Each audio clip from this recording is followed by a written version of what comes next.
Okay, everybody, welcome to another video. Of course, I'm here adjusting my camera and my tripod because you may not know this, but I have one tripod and I record short form content on it and I record these long form content videos. I actually think I did really good this time. First try, got it to the right height and everything. Anyways, welcome to my channel. This is RAR TCG. My name's Matt, and thank you so much for tuning in. Today, I'm excited because I'm gonna rant a little bit about everyone's favorite local card store, GameStop, okay? I feel like GameStop has, in some ways, made some genius, super smart business decisions, and in other ways, I think what they are doing sucks. I think it sucks for the consumer. I think it sucks for other local businesses. And we're going to talk about it a little bit. But ultimately, at the end of the day, I think GameStop, as I said, not sponsored. At the end of the day, what I'm saying is I think GameStop has actually made some pretty wise moves with how they're kind of pivoting into TCG space more. And so we're going to talk about it. I'm not obviously overly excited because as a consumer who likes to buy a lot of my cards, historically from GameStop, because they typically have products, whereas I walk into a Target or Walmart and the shelves are just cleared, I can typically catch GameStop on like Fridays and Saturdays after my work day, or Saturday while I'm out with the family. And I can typically find like 4 or 5 packs of the newest set. And that's always been exciting because I can, bring that home, open it with my family. And just so you know, for all of my business stuff, like first of all, my TCG business has been built off of the foundation of selling bulk cards. Started with Pokemon bulk, still sell that. I still have thousands of cards that I need to list and start to get selling.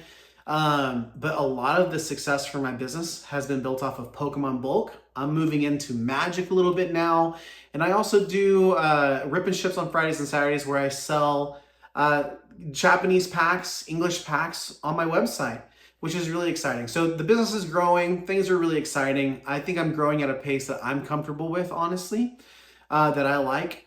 But just to preface all this conversation is when I buy packs for my stream, I'm sourcing them from Japan, or I'm typically having to buy from the secondary market for any of the English packs that I have. And so I'm, negotiating on Facebook Marketplace. I'm not standing in lines at GameStops or Walmarts. In fact, I just shared this story on my stream, but I caught a restock at Target, guys. I'm going to get back to GameStop, I promise. I just want to share this because I just think this is so interesting. The whole scalping thing is a problem. And this is kind of a story adjacent to that. So I caught a restock at Target. I was super excited. The prismatic SPCs were coming out. And I was like, dude, if this guy, he looks like he's almost done stocking, I could probably wait about 30 minutes. I go and I see that there's already a line of 10 people. And after talking to some of them, like the first 5 people, they had been there for already over an hour. And so I was like, dang, like these people are really committed. Target has limits on products. In my mind, I'm just like, this is like ultra commitment to the hobby.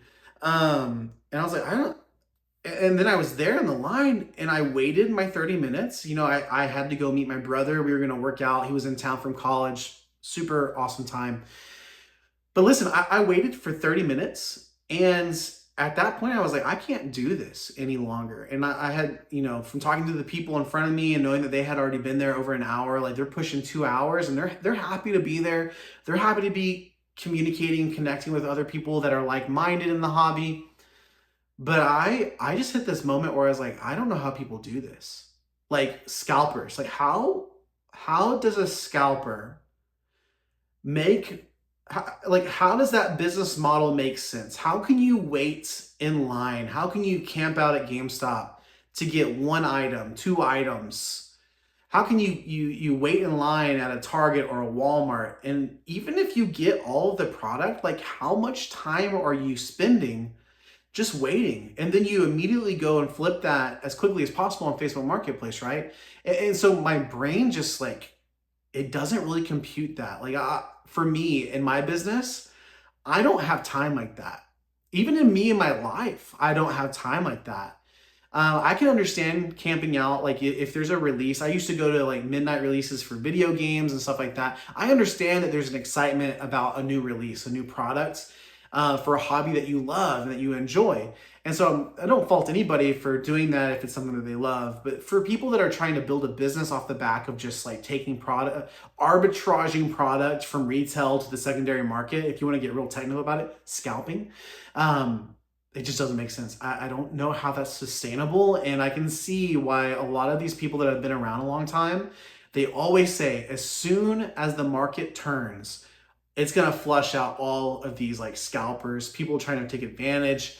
And I can see that because like once the money's not there, ain't nobody waiting like that, man. Time is so precious. And anyways, that experience at Target really taught me some important lessons. So let's pivot over to GameStop, get to the meat of this conversation, this video. I'm gonna try to keep this one a little bit shorter. I think the last video was pushing 20 minutes. But yeah, I'm really loving these long form content videos. If you guys are liking it, jump down in the comments. Here's my biggest issue with the whole GameStop thing. I'm gonna say some negative things about GameStop, and I'm also gonna say some really positive things about GameStop in this video that might make you uncomfortable, because a lot of content creators pick one side or the other, right? They're either all in for GameStop or they're all on the hate train. And I think that both have really good arguments, and I think that I always want to be kind of in the middle where there's more nuance, and I just like to be there. I like to be in the middle of things. I like to see both sides and really analyze where I want to be and what I think about things, and not just follow a bandwagon or a majority of people. So I'm gonna say some negative things about GameStop here. Raw, unfiltered. I think that GameStop's model and what they're doing is crazy. They are positioning themselves as an LGS, as a local game store. They're selling video games, cards, all of that. None of that is new for them, right? But the way that they are positioning themselves with Pokemon and TCGs, it is feeling more akin to your local card store experience. The GameStop where I live even has like some game tables out where people can come open packs, where people can play the game together and chat. They even have employees at those tables to encourage people to open packs in the store. Obviously, they would like to buy some of those cards that you pull. Obviously, they would like to grade those cards because they have agreement with PSA. And herein lies my issue. GameStop can do that. I think that's fine. And I'm about to get to a session where I praise them a little bit. But here's the deal. GameStop is not the same as your local card store, okay? These things are not the same. GameStop is a national corporation. It's a national chain of businesses under a corporation. It is big money. It is corporate America. There are executives that run GameStop, and you compare that to your small business, locally owned, maybe family owned LCS, LGS. That is my biggest issue I see, is that GameStop, this corporate America monster, okay? They have so much money because of what happened with their stock. They are moving into a space that a lot of people hold very dear, okay? A lot of like really staunch people that have been in the hobby, whether it's Pokemon, Magic, Flesh and Blood, people that are in the TCG hobby, they care for, they love, and they support their local card stores. And now you have this large monster of a corporate company coming in and positioning themselves as a local card store. So what does that mean? Well, for the diehard fans, the TCG heads out there, they're gonna still support and be at and play at and do events at their local card stores. But what about the common everyday consumer, somebody just getting into the TCG kind of space? They're gonna be looking for products as cheap as they can find it. And guess what? That's typically gonna be GameStop. But also guess what? That's totally fine for a consumer to do. When I am looking to buy something, I'm looking for the best deal. And so one of the issues with what Walmart did in the different locations that they open, Walmart, of course, is a just staple name, right? We all go to Walmart. A lot of us go to Walmart. Don't want to say everyone. Some of y'all go to Whole Foods, whatever. Listen, Walmart drove out a lot of the local grocery stores and kind of not monopolized. Obviously, there is competition, but they became the biggest name. And how they did that is they had lower prices than the local stores. And as soon as those local grocery stores closed their doors and they couldn't do business anymore because Walmart was so cheap and it drove out all the competition, guess what? Walmart raised their prices. And so that's where we're at now. Walmart's this mega corporation. GameStop is this very large corporate conversation. GameStop is this large corporate company, okay? And I just that makes me sad. That reality of it. That's my harshest criticism towards GameStop, is that reality, right? It's that reality that GameStop is not the same as our local card stores. And I know that like maybe the LGS store owner would be like, this is the hill I'm gonna die on. You need to support your LGSs. You need to support your LCSs. This is the heart of the community. This is where people come to play and meet people. All of that is true, but I actually am not gonna die on that hill. I think that GameStop has every right to be doing what they're doing. It's, dude, it's America, right? Like this is what business is. It's not pretty sometimes. It's not just this like nice all Piplups and Pikachus where everyone's getting along and everyone's winning. Like sometimes you see big players move into spaces and they're throwing their weight around. And I think that's what we're seeing GameStop do. So let's flip the coin. Kind of my last point here is I'm actually gonna say some positive things about GameStop.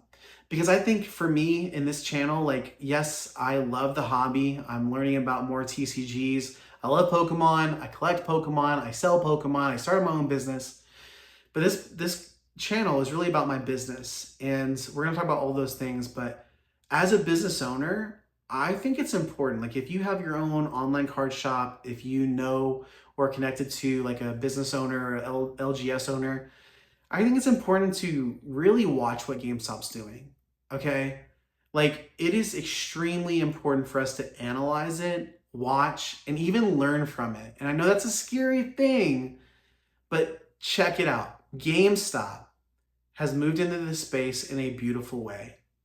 And how the market is why they've been able to do that. They've been able to take advantage of the market and position themselves to where consumers see them in a positive light, and they're able to kind of have a positive vibe with consumers, which is crazy. And here's what I mean, is GameStop is a large corporate American company. They have executives, blah, blah, blah. They have tons and tons and tons of money compared to your local card store, your small mom and pop store.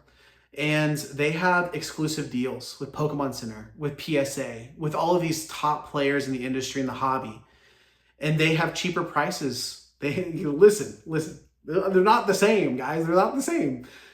GameStop has access to product, and I don't know this for sure. Right? I don't work at GameStop, but this is my opinion. This is my viewpoint. GameStop likely has access to product for cheaper than our local card stores.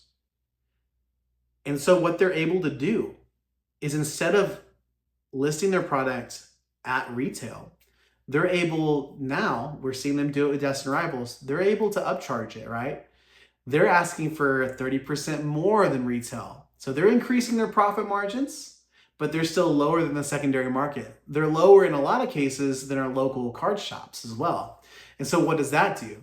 They're able to raise profit margin while keeping and maintaining a positive consumer experience, because the consumers are looking for the best deal. 9 times out of 10, that's what it is. And they're able to find that at GameStop. And they're able to have a good experience at GameStop. And GameStop's able to take care of them in terms of giving them a safe place to open their packs, play the game, submit cards to PSA, buy other hobbies and other items, right? Like GameStop has made some amazing moves here as a business. And I mean, like, that deserves some kudos, guys. Like, we need to like give flowers where they are deserved. And the executives, the decision makers at GameStop, they are super smart, and they're doing some things. They're making some moves right now Do I think this is the end or the death of local card stores? Not at all. I think that there's space for GameStop and there's space for the local card store, just like there always has been. Um, does this change some things? I think in the current market, I think that you're just gonna see this cycle happen where the retail big box stores like Walmart, Target, Best Buy, those are attacked first and they're swarmed first by the scalpers who clear off the shelves, and then the consumer's gonna naturally find the next cheapest option, right? I heard Rudy from Alpha Investments. I hear different people in the space. I watch Rudy. I watch Nostalgianomics. I watch, oh my gosh, Retro. Sorry, I could not. Retro. I should do a video on just all the people I watch because I feel like I learned so much. But all these people in these investment or business spaces, they always Rudy talks about how water will always find the easiest path down. There's a more eloquent way of saying that, but that's how I say it. And I think that's what the consumers are doing. The scalpers are going to swarm the big box retails because they can, I don't know how, but they're able to get all of that product consistently somehow. They're able to turn around and flip it on the secondary market. So the natural next option for a consumer is looking for a good deal is likely going to be our GameStops, right? Because they're going to walk into an LCS and they're going to see like, oh, why do you have prismatic ETBs listed at $110? But that person doesn't realize that LGS store had to buy it for like $90, $95, right? So that LGS is looking to only make like 20, 25 bucks off of that ETB. That's not a lot of money, guys. But then they're able to walk into a place like GameStop. Remember, they may or may not have better negotiated deals for products from distributors or blah, blah, blah. And GameStop's like, hey, we got the ETB for 90 bucks. And the consumer's like, sheesh, $20 off from my local card store? What? And so GameStop's gonna be the second line, right? Big box retail, GameStop, and then our local card stores if prices are right, or the secondary market, depending on where they can find the best deal or find the product available.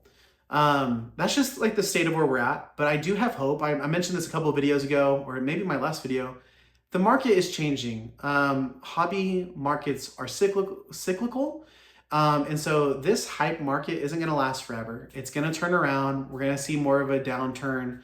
And we just have to be on the lookout for that. And you as a consumer or as a business owner, you need to keep that in mind whenever you make decisions as well. Just like I do, we wanna make the most smart and most wise decisions as we can.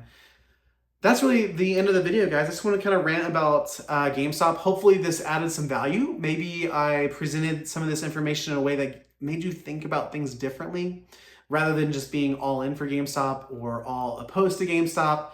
I just don't like to do rage bait content or super hating content. I like to have more nuanced takes, look at it from both sides.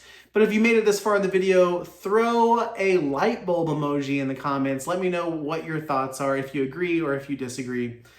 And I said I wasn't gonna make this video 20 minutes, and here we are, almost 20 minutes. I'll see you guys for the next one. Don't forget to subscribe and like the video. It really does help, guys. Let's get this content out there.